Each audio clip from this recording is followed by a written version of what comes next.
ये रहने की जगह थोड़ी है, यहां रहना थोड़ी है हमने। अरे ये काल का 21 ब्रह्मांड दो लोगों के लिए, दो लोगों के लिए। प्रथम लोग वो जो 84 लाख योनियों में चक्कर काट रहे हैं, गधे कुत्ते सुअर बन के घूम रहे हैं, उनको यहां लंबा समय रहना है। जो ये काल की जमीन उन लोगों के लिए है, ये धरती उन लोगों के लिए है।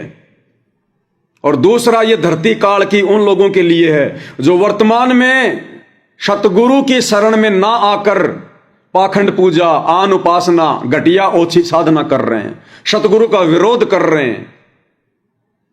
इसके चलते वो अपना मनुष्य जन्म बर्बाद करके चले जाएंगे, फिर 84 लाख में जाएंगे। तो ये दो प्रकार के लोगों के लिए काल की धरती है। आप और हमने इस धरती पर जमीन का छोटा सा टुकड़ा भी इस समय नहीं खरीदना। अब ये हमारी सबसे बड़ी महामूर्खता, सबसे बड़ी गलती होगी अगर हमने 50 गज जमीन का टुकड़ा भी खरीद लिया। तो इस स्टेज पर आने के बाद, इस साथ संगति से जुड़ने के बाद, अगर हमने अपने नाम की रजिस्ट्री करवा ली तो देखो, जिन्होंने पहले मकान खरीद लिए, प्लॉट खरीद लिए, साथ संगति से जुड़े नहीं थे, ज्ञान इतना था नहीं, वो अपने मन में कोई भय पैदा ना करना। लेकिन अब इतना ज्ञान होने के बाद, अब आगे यदि हमने 5 गज जमीन का टुकड़ा भी खरीद लिया, 1 फुट भी, हम असल में फिर भगत नहीं कहलाएंगे। फिर हमें ज्ञान ही नहीं हो अभी। फिर अभी तक हम इस 21 ब्रह्मांड को, इस धरती को जेल समझ ही नहीं रहे। हम इसको जेल नहीं समझ रहे। अन्यथा विचार करो भाई और बहनों, अगर आप जेल में बैठे हो किसी भी कारण से, किसी भी जिले की, किसी भी देश की, आप एक जेल में बैठे हो,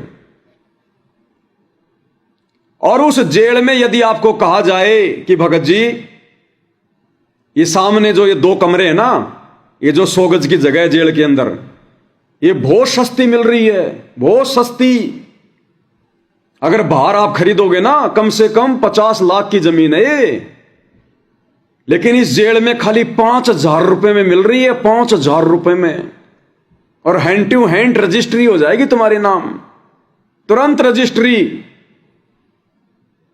अब वो आदमी जो उस जेल में बैठा हुआ है और जिसको होश है कि मैं जहां बैठा हूं ये वास्तव में जेल है, क्या वो आदमी उस 2 कमरों की जगहों को खरीदने के लिए 1 रुपया भी दे सकता है? अगर उसको फ्री में भी वो जगह दी जाए और कहा जाए कि आप इसमें रहो, वो आदमी नहीं लेगा। उसको पता है कि ये जेल है, जेल। मूर्ख से मूर्ख आदमी भी उस जमीन को फ्री में नहीं खरीदेगा, उसको पता है कि ये जेल है। तो इसी प्रकार भाई और बहनों, जिन आत्माओं को सतगुरुदेव के तत्व ज्ञान से ये ज्ञान हो गया कि ये 21 ब्रह्मांड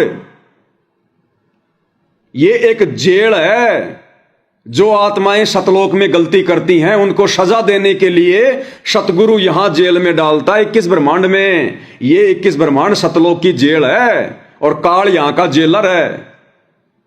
और जिसको ये ज्ञान हो गया कि मैं जेल में बैठा हुआ हूं, वो आत्मा यहां पर कैसे जमीन खरीद लेगी, कैसे वो फार्म हाउस बनाने की सोचेगा, कैसे वो मार्बल की, चिप्स की मंजिलें बनाने की सोचेगा। वो तो जैसा है उसी में टाइम पास करेगा, और नहीं है तो छोटी मोटी झोपड़ी डाल के, कोई छान डाल के अपना टाइम पास करेगा गर्मी सर्दी ओड़ों से बचने के लिए। तो ये गलती हम भाई बहनों ने नहीं करनी बिल्कुल भी। अगर कोई वर्तमान समय में कोई प्लाट लेने की सोच रहा हो, कोई बहुत बड़ा मकान बनाने की सोच रहा हो, अपना साधारण सा बना लीजिए, आवश्यकता के अनुसार। ज्यादा चमक धमक करने की जरूरत नहीं है, चिप्स मार्बल टाइल लगाने की जरूरत नहीं है। ये काल यहीं उलझा देगा हमें, यहीं। अरे रंका बंका की कथा कबीर सागर के सरलार्थ में जो गुरुदेव ने लिखी है, गुरुदेव ने बताया कि रंका और बंका की झोपड़ी जीर्ण शीर्ण हो गई थी, टूट गई थी। बरसात के समय पानी गिरता था, लेकिन यह सोचकर वो नई झोपड़ी भी नहीं बना रहे थे कि हमारा समय बर्बाद होगा।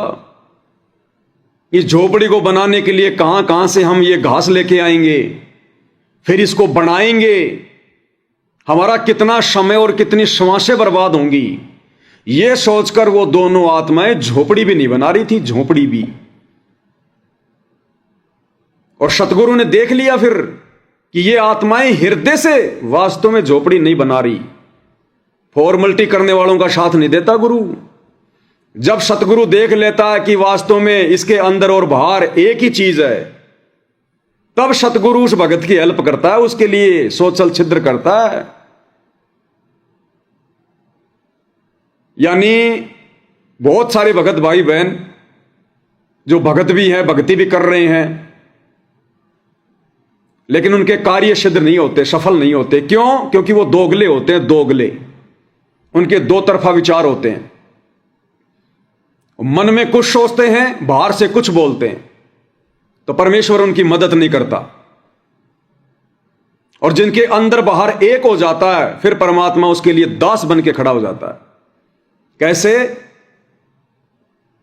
जब धर्मदास जी को परमात्मा 6 महीने तक नहीं मिले, तो धर्मदास जी ने 3 दिन का भंडारा शुरू कर दिया, और रोज परमात्मा को देख रहे हैं कि बंदी छोड़ क्यों नहीं आए, गुरुजी क्यों नहीं आए। तीसरा दिन, और तीसरे दिन धर्मदास ने दृढ़ संकल्प कर लिया कि आज या तो परमात्मा आ जाए, आज या तो मेरा गुरु आ जाए, वो जिंदा बाबा आ जाए, अन्यथा आज मैं अपनी जीवन लीला समाप्त करूंगा। तो अंतर्यामी ने देख लिया कि धर्मदास अंदर से कह रहा है, और यदि आज मैंने इसको दर्शन नहीं दिए, ये वास्तव में अपनी जीवन लीला समाप्त करेगा। क्योंकि उसके विचार अंदर बाहर एक ही थे कि आज ये काम बिगाड़ेगा। उसी समय परमात्मा उस कदम के पेड़ के नीचे बैठे गए। तो ये परमेश्वर दोगले व्यक्तियों का साथ नहीं देता, दोगला आचरण करने वालों का साथ नहीं देता। तो रंका बंका ने हृदय से यह सोच लिया था। उसकी पत्नी ने कहा कि भगत जी, टाइम ही तो पास करना है, हमने खाली गर्मी सर्दी से बचने के लिए तो झोपड़ी डालनी है, फिर देख लेंगे आगे कभी, अभी अपनी भक्ति पर ध्यान दो। ये भगवान अगर हाथ से छूट गया फिर क्या बचेगा अपने पास में? ये झोपड़ी तो बाद में भी बना लेंगे। ये सोचकर वो झोपड़ी भी नहीं बना रहे थे कि हमारा समय बर्बाद होगा। ये उन भक्तों के लिए शिक्षा है जो वर्तमान में बड़े बड़े मकान ठोक रहे हैं, फिर उनमें मार्बल, चिप्स, टाइल, पता नहीं क्या क्या उनमें चित्रकारियां करते हैं। ये उनके लिए शिक्षा है। तो जब सतगुरु ने देख लिया कि भाई ये दुखी होना पसंद करेंगे, लेकिन ये अपना समय और समाज से बर्बाद करना मंजूर नहीं, तो जब वो दोनों गुरुजी के पास सत्संग में बैठे हुए थे, सत्संग हो रहा था, परमात्मा ने पीछे से उसकी झोपड़ी में आग लगा दी। उनकी बेटी वंका दौड़ के गई और जाकर आवाज लगाई, पिताजी, माताजी, पिताजी। सत्संग से सबका ध्यान भंग हो गया। उन्होंने पीछे मुड़ के देखा और कहा, क्या हुआ? झोपड़ी में आग लग गई, झोपड़ी में आग लग गई। तो रंका ने कहा कि क्या बच गया? बोला जी एक चारपाई बच गई, बाकी सब जल गया। तो रंका ने कहा कि जा बेटी, उस चारपाई को भी उस आग में डाल के आ जा। अगर वो चारपाई नहीं बचती तो तू ये बात बोलने के लिए तो नहीं आती, कम से कम मेरे भजन में तो भंग नहीं पड़ता। उसको भी आग में डाल के आ जा। अब बेटी भी उन्हीं की थी, तुरंत गई और चारपाई को भी आग में डाल के वापस सत्संग में आके बैठ गई और कहा, बेटी हमारा असली धन तो सत्संग है। अरे झोपड़ी तो फिर बन जाएगी, लेकिन ये असली धन यदि हमारे हाथ से निकल गया, ये वचन सतगुरु के, ये तो युगों युगों उपरांत सुनने को मिलते हैं, इस आत्मा को कान तरस जाते हैं। बेटी हमारा असली धन तो ये है, कबीरा सब जग निर्धना, धनवंता ना कोई, और धनवंता सो जानिए जिसके पास राम नाम धन होय। और बैठ गए तीनों सत्संग में। सत्संग समाप्त होने के बाद में गुरुजी को दंडवत किया, आशीर्वाद लिया और कोई शिकायत नहीं, मन में कोई दोष नहीं। आप और हमारे पीछे से घर में कोई नुकसान हो जाए और हम यदि सत्संग में बैठे हों, मन में सौ दोष उत्पन्न हो जाए कि मैं तो सत्संग सुनने आया था। और गुरुजी तो कहते हैं कि भक्तों का नुकसान नहीं होता जो सत्संग की तरफ चलते हैं, उनके तो काम बिगड़ा नहीं करते, बना करते हैं। और मेरे घर में आग लग गई, मेरे घर में चोरी हो गई, पीछे से मेरा लड़का छत से गिर गया, पैर टूट गया, सौ प्रकार के दोष पैदा कर बैठे हम वर्तमान में। लेकिन उन आत्माओं के मन में कोई दोष नहीं, कोई गुरुजी से शिकायत नहीं, और ना अपने मन में यह सोचा कि अब कहां रहेंगे, क्या खाएंगे, कुछ नहीं। सीधा वहां चले गए जहां झोपड़ी थी। और झोपड़ी के पास में एक पेड़ था, उस पेड़ के नीचे बैठ गए तीनों प्राणी। और पेड़ के नीचे बैठकर भी सत्संग में जो गुरुजी ने बताया था उसी पे साथ संगति कर रहे हैं, अपने सतगुरु की महिमा कर रहे हैं, शब्द गा रहे हैं कि देखो आज गुरुजी ने कितनी अच्छी बात बताई। हे परमात्मा, हम तो भूले बैठे थे। हे मालिक, ऐसे अमृत वचन, हे बंदी छोड़, कब कब सुनने को मिला। वो झोपड़ी को देख के नहीं रो रहे थे कि अब क्या होगा आगे, जल गई, कुछ नहीं। और गुरुजी की चर्चा करते करते परमात्मा ने बताया वो उस पेड़ के नीचे सो गए तीनों प्राणी, पेड़ के नीचे। और जब सुबह उनकी आंखें खुली, उन्होंने देखा एक झोपड़ी जली थी और वहां परमात्मा ने 2 झोपड़ियां बना दी, 2 झोपड़ियां बिल्कुल नई। और जो सामान उनका नष्ट हुआ था, जल गया था, कपड़े लत्ते बर्तन खाने पीने का, परमात्मा ने झोपड़ी में एज इट इज भर दिया। और शानदार झोपड़ी बनी बनाई। उन्होंने झोपड़ी में प्रवेश नहीं किया। अगर हमारे गुरुजी ने बनाई होगी तो प्रवेश करेंगे, नहीं तो नहीं स्वीकार करेंगे। और आकाशवाणी हुई उस समय, आकाशवाणी हुई कि बच्चों ये झोपड़ी मैंने बनाई है तुम्हारे लिए। उन आत्माओं ने झोपड़ी में प्रवेश नहीं किया कि हम भगवान की नहीं मानेंगे। गुरु बड़े हैं गोविंद से मन में देख विचार, हरि सुमरे सो रह गए गुरु बजे होए पार। 7 दीप 9 खंड में गुरु से बड़ा ना कोई, करता करे ना कर सके सतगुरु करे सो होए। उन्होंने भगवान की आकाशवाणी को नहीं माना कि नहीं, हमारे गुरु भगवान कहेंगे तो हम झोपड़ी में प्रवेश करेंगे। वापस आश्रम में गए, गुरुजी को सारी बात बताई। तब गुरुदेव भगवान ने कहा कि बच्चों, वो झोपड़ी मैंने ही जलाई थी तुम्हारे दृढ़ विश्वास को देखकर, और मैंने ही तुम्हारे लिए नई झोपड़ी बनाई है। और मैं चाहता तो तुम्हारे लिए सोने का महल बना सकता हूं, सोने का महल, लेकिन फिर तुम भक्ति नहीं करते। फिर अब मेरी आज्ञा है उस झोपड़ी में जाके आराम से रहो, अपनी भक्ति करो। तो बताओ भाई और बहनों, आज भी तो धरती पर सतगुरु रामपाल जी के रूप में वही कबीर भगवान है, वही परम संत है। यदि हमारे विचार रंग का बंका जैसे हो जाएंगे, हमारे अंदर वो दृढ़ता, वो विश्वास यदि उत्पन्न हो जाएगा, तो भगवान तो आज भी खड़े खड़े चमत्कार करने को तरस रहा है। लेकिन इस भगवान को वर्तमान में वैसे भगत नहीं मिल रहे। अरे लीला तो वर्तमान में भी होंगी, जो लीला आज से पहले हुई, त्रेता में हुई, द्वापर में हुई, 650 साल पहले हुई, क्योंकि उस समय भगवान को वो भगत मिले थे। भगवान पूरा और भगत भी पूरा मिले तब लीला होती है, चमत्कार होते हैं। अब सतगुरु रामपाल जी भगवान की आंखें तरस गई। भगवान तो पूरा है लेकिन भगत आधे अधूरे। तो भगवान लीला करे तो कैसे करे, किसके साथ करे? तो आज आप और हमने भाई और बहनों भगत बनना पड़ेगा, अपने लिए भी और आने वाली आत्माओं के लिए भी, जो वर्तमान में घटनाएं घटित होंगी, जो एग्जाम्पल वर्तमान में फिर बनेंगे आने वाली आत्माओं के लिए। तो आज आप और हमने उस कैटेगरी का भगत बनना पड़ेगा। ये लल्लो पत्तों की भक्ति से काम नहीं चलेगा। हमने कुर्बान होना पड़ेगा अपने सतगुरु के ऊपर, अपने बंदी छोड़ पर। अरे जाको राखे साइयां, मार सके ना कोई, और बाल ना बाका कोई कर सके, चाहे सारा जग बैरी हो जाए। कितना प्रयास कर लिया इन लोगों ने मुझ पवन दास को जान से मारने का, बदनाम करने का। कौन कौन से झूठे आरोप हैं जो इन्होंने नहीं लगाए। उस दिन हिसार में वो बसंत सैनी, चांद राठी, वो लड़की, वो किराए की, भाड़े की लड़की, इसीलिए लेकर आए थे वो कि या तो पवन दास को वैसे मारेंगे और अगर ये बच गया तो लड़की का झूठा मुकदमा लगवा देंगे, जेल में भिजवा देंगे। सतगुरु ने बचाया, सतगुरु ने इज्जत की भी रक्षा की, सतगुरु ने भक्ति की भी रक्षा की और हमारे विश्वास को भी बढ़ाया। अब वो लड़की भाई और बहनों फ्री में तो आएगी नहीं, वो लड़की फ्री में तो आई नहीं होगी। 2, 4, 5, 10 हजार रुपए तो लिए होंगे उसने कि भाई मैं ऐसे झूठी गवाही कैसे दूंगी, कुछ तो लिए होंगे। और वो पैसे किसके? उस नादान संगत के जो इन आश्रमों में जा के पाठ करवाती है, ज्योतियां करवाती है, खुला दान देती है।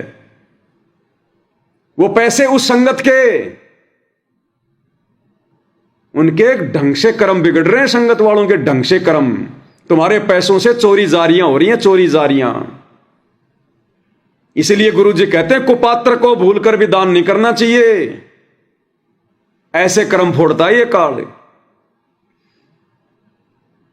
वहां लड़ाई झगड़ा करने के लिए जो गाड़ियां लेके आए थे, डीजल किसका डलवाया? संगत के पैसे का। इन्होंने रोटियां किसके पैसों से खाई? संगत के पैसों से। वो भाड़े की लड़की किसके पैसों से लाए? संगत के पैसों से। झूठे मुकदमे लगवाने के लिए पुलिस वालों को लाखों रुपया किसके दान धर्म का दिया? संगत के दान धर्म का। ऐसे काल दोनों तरफ से मर्यादा तोड़वाता, दोनों तरफ से। ऐसे भूल में बैठी है संगत, इसलिए आने वाले समय में दुर्गति के दरवाजे खुले हुए हैं, दुर्गति के दरवाजे। सतगुरु कुछ नहीं करेगा, फिर सतगुरु फिर कुछ नहीं करेगा। फिर तो परिणाम जैसा बीज उनकी गैर हाजिरी में संगत बीज रही है, जो भांग बीजेगा भैया भांग का फल लगेगा, गेहूं बीजेगा गेहूं का फल लगेगा, आम बीजेगा आम का लगेगा, कीकर बीजेगा कीकर का लगेगा। हम सत्सेवक कोई पागल थोड़ी हैं, कोई मूर्ख थोड़ी हैं। हाथ पैर हमारे भी हैं, मुंह में जुबान हमारे भी हैं। तू शब्द भी नहीं निकलता, तू भी, गाली तो बहुत दूर की बात है। क्योंकि हम सतगुरु की शिक्षाओं पर चलते हैं। और सतगुरु फिर क्या कह रहे हैं? इसको पढ़ना नहीं है। मान ले कोई बूढ़ा बोला है, गलत बोलता है, गाली देता है, तो उसने तो कर दिया यू काम, और आप भी उल्टा दोगे तो फिर 4 और देगा, क्यों? तो पूरे मूड में है, वो तो फुल मूड में है लड़ाई के में। और आप भी आगे से उल्टी बोल पड़ोगे तो वो तो 4 बैठा है। जब बसात क्या उनका मुकदमा रोज कर लेते जन्म में। तो कहते परमात्मा आवत गाड़ी एक है, उल्टा हो अनेक, और कहे कबीर ना उलटियो रहे एक का एक आदेश। और देख आगे कितनी प्यारी बात कही है, गाली ही से उपजे कलह, कष्ट और मौत, मृत्यु तक तो पहुंच जाती है एक छोटी सी गाली। अब बताओ, अगर सतगुरु के इस आदेश की अवहेलना गाड़ियां निकाल कर अगर मुकेश भगत जी ने और मनोज भगत जी ने कर दी होती तो क्या होता? भाई गुरु जी कहते हैं वो तो फुल मूड में, वो तो तुम्हारे को आए मारने के लिए थे, वो तो आए लड़ाई झगड़ा करने के लिए थे। अगर तुम भी उल्टा बोल जाते, उनको गालियां निकाल देते या उल्टा उनको मारने लग जाते, तो वो तो फुल मूड में थे भाई, वो तो कुछ भी कर सकते थे, काल सवार था। गाली ही से उपजे कलह कष्ट और मीच, मीच यानी मौत। एक छोटी सी गाड़ी मौत तक पहुंच जाती है। तो झगड़ा ढंग से बढ़ता, और उनके सिर पर बैठा था काल। और तुम यदि गुरु की मर्यादा तोड़ देते, उनके सामने उल्टा बोल जाते, हाथ वाथ उठा लेते, कोई पत्थर वत्थर मार देते, तो इधर से सतगुरु का हाथ अट जाता, उधर उनके सिर पे काल बैठा है, और वहां पर निश्चित तौर पर मृत्यु होनी थी। मृत्यु दोनों की या एक की। और अगर वहां पर वो मृत्यु हो जाती, मर्डर हो जाता, हत्या हो जाती, तो दूसरे दिन पूरे हरियाणा में अखबार में किसका नाम बदनाम होता? कुत्तों को कोई नहीं जानता, कुत्तों के मालिक को जाना जाता है। सतगुरु रामपाल जी का नाम बदनाम होता पूरे हरियाणा में। और ना जाने लोग किस किस प्रकार की बातें करते हैं, सतगुरु की निंदा करके अपने कर्म फोड़ते कि जैसा गुरु वैसे चेले, कुत्तों की तरह रोडों पे लड़ रहे हैं, फिर कहते हैं कि हमारे को तत्व ज्ञान दिया संत रामपाल जी ने। ना जाने क्या क्या गालियां निकालते गुरु जी को, कितना भुंडा बोलते। लेकिन इन दोनों आत्माओं ने समझदारी दिखाई, गुरु जी के वचन पर डटे रहे कि कबीरा आप ठगाइए और न ठगिए कोई, यानी खुद मार खा लेंगे, दूसरों को नहीं मारेंगे। और आप ठगाए सुख होता है, औरों को ठगे दुख होए। हमने उनको अपना भाई समझा, अपने सगे भाई से बढ़कर समझा, और आज भी समझ रहे हैं। हमारे लिए तो चाहे बसंत सैनी हो, चाहे चांद राठी हो, चाहे गुरुजी के दोनों लड़के हो, चाहे गुरुजी का भाई हो, भले इन्होंने हमारे साथ में कितनी भी बदतमीजियां, बदसलूकियां, दुर्व्यवहार क्यों ना किया है, चाहे आगे भी क्यों ना करें, हम अपने गुरुदेव भगवान के चरणों की सौगंध खाकर शपथ लेते हैं सभी सत्सेवक भाई बहन, हमारे मन में उन आत्माओं के प्रति कोई राग द्वेष ईर्ष्या मन मुटाव, कोई बदले की भावना कभी शौपन में भी नहीं उत्पन्न होगी। शौपन में भी जिस दिन उन्हें अपनी गलती का एहसास होगा, हम तो उनके गले मिलेंगे, गले। हम तो आज भी गले मिलने को तैयार हैं, लेकिन उनके गले पर ये दुर्गा बैठी हुई है, कंठ कमल में बशय अविद्या ज्ञान ध्यान बुद्धि नाश ही। इनकी बुद्धि का नाश कर दिया काल ने। लेकिन हमने तो सतगुरु प्रसन्न करना है। सतगुरु गाली ही से उपजय कलह कष्ट और मीच, हार चले सो संत है लाग मरे सो नीच। हम भगत भी हैं और दूसरा में बुंडा अच्छा बोल रहा है, और उसने मान ले किसी किस कह दिया, हमने उसके दो दड़ाग धर दिए, उल्टे भी बोल दिए, फिर वो मारण पर उतारू हो गए, फिर हमने ठोक दिया। हो सकता है आप उसे तगड़े भी हो और अच्छा भी संवार दो, फिर आप में उसमें कसर के रहेगी। आप तगड़े भी हो और आपसे हल्का आदमी भी आपने बुढ़ा अच्छा बोला है, उसने बालक समझ के अनजान है। गुरु जी कहते हैं आप तगड़े हो, शक्तिशाली हो, और आपसे हल्का भी यदि आपको कुछ बोलता है, 19-21 कहता है, तो उसको माफ करना चाहिए, हाथ नहीं उठाना चाहिए। संतों के लक्षण नहीं है। जबकि आश्रम वाले हमारे से तगड़े, और हमने उनको कुछ कहा भी नहीं। हम तो अपनी तारीख पे गए थे, हाथ जोड़ के काम निकाल रहे थे, जबरदस्ती इन्होंने अटैक कर दिया। जबकि गुरुजी कहते हैं कि तुम भगत हो और बहुत तुम शक्तिशाली हो, तुम तगड़े हो, और तुमसे हल्का आदमी जगत वाला भी अगर तुम्हें कुछ 19-21 कह दे तो भी तुमने उनकी तरफ हाथ नहीं उठाना। जबकि हम उनसे कमजोर और उनके गुरु भाई, और हमने तो कुछ कहा भी नहीं, उसके बाद जबरदस्ती ये लोग मार पिटाई कर रहे हैं। तो सोचो इनके साथ में क्या होगा फिर आने वाले समय में। उससे बचो। तो इन नित्य नियम करने का डेली हमें जो पाठ करते हैं, इससे ज्ञान यज्ञ तो होता ही है। ज्ञान यज्ञ के साथ हमने समाधान भी इसका साथ पैरेलल करना पड़ेगा, तभी इसके पढ़ने का लाभ है। एक लाभ तो हो गया ज्ञान यज्ञ का, और उसके ऊपर अमल हमने किया नहीं, उधर काम फिर सारा बिगड़ गया। तो कहते हैं ये बातें कहन सुन के नहीं भाई, ये कर पाड़न की है। तो गुरुदेव कहते हैं नित्य नियम करने का एक लाभ तो हो गया ज्ञान यज्ञ का, और यदि हमने उसके ऊपर अमल नहीं किया तो हमने तो सारा काम बिगाड़ दिया। तो नित्य नियम के ऊपर अमल इस घटना के माध्यम से किन आत्माओं ने किया? सत्सेवक भाई बहनों ने किया। तो कौन चल रहा आज गुरु जी के विधि विधान अनुसार इस भक्ति मार्ग पर? और भाई और बहनों इसी प्रकार से चलना है।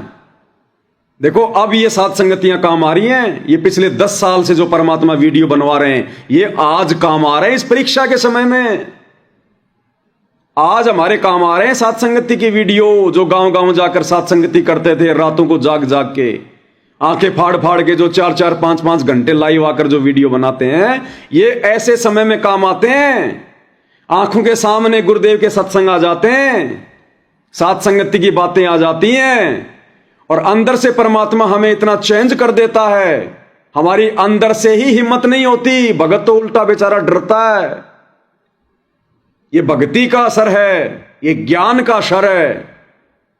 ये प्रमाण है कि सतगुरु की मेहर आप और हमारे ऊपर पल पल बरस रही है।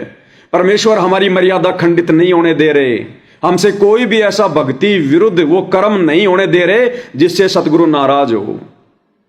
आज काम आ रही हैं सारी बातें। ये सात संगति की वीडियो जो हम 3-3 घंटे आंखें फाड़ के देखते थे ना, बहुत सारे भाई बहन कहते थे कि भाई कौन देखेगा पवन दास के 3-3 घंटे की वीडियो। हाँ, 6-6 घंटे मोबाइल पे बर्बाद कर देंगे, लेकिन पवन दास के 3-3 घंटे के लाइव कौन देखेगा। और जिन्होंने देखे आज उनके काम आ रहे हैं। ये आज अपनी भक्ति और मर्यादाओं को बचा रही हैं वो आत्माएं, ये 3-3 घंटे की वीडियो देखकर। इन 3-3 घंटे की वीडियो में पवन दास अपने बाप दादाओं की कोई जो है वो कहानी नहीं बताता।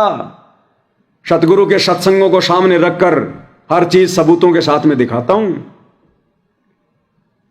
आज काम आ रहे हैं हमारे। और ये पहचान है भाई और बहनों, यहां से मोक्ष करवाने की ये पहचान है। गुरुदेव ने हमें बगुले से हंस बना दिया, ये पहचान है। ये पहचान है।